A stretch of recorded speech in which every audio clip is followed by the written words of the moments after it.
Good. Yeah, go ahead, Gusminder. Okay, thank you Ash. So नमस्कार India, नमस्कार सभी को। और मिस्टर ऐश ने आज बहुत एक अच्छी बात की है हम सबके लिए, और हम हिंदी में बता रहे हैं। और हमारे जितने भी इंडियन लिसनर्स हैं, मुझे लगता है कि उनको बिल्कुल और बिल्कुल समझ आ जाएगी मिस्टर ऐश के बाद। जब उनको पूछा गया है कि उनका गोल क्या है, तो उन्होंने सिंपल सी एक बात बताई है कि ये उनका गोल नहीं है।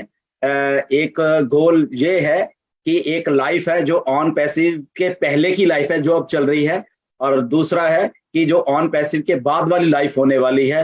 दो चीजें हैं बस, और ये दुनिया देखने वाली है कि ये दो लाइफ में क्या क्या डिफरेंस आने वाला है, और उसी डिफरेंस से हम लोग इस ऑन पैसिव को देखें। यही हमारा गोल है और यही हम लोग सेटअप कर रहे हैं। ओके, सो आई होप कि आपको ये दोनों बातों में डिफरेंस समझ आ गया। तो मिस्टर ऐश ने वही बोला है कि मुझे कोई सुंदर नहीं दिखना, मुझे कुछ और नहीं दिखना, मुझे जस्ट एक चीज बनानी थी, वो हमने बनाई है। और उसके बाद एक लाइफ ऑन पैसे के पहले है और एक लाइफ ऑन पैसे के बाद होने वाली है। Thank you very much. Absolutely, I have cleared everything. Perfect. Thank you.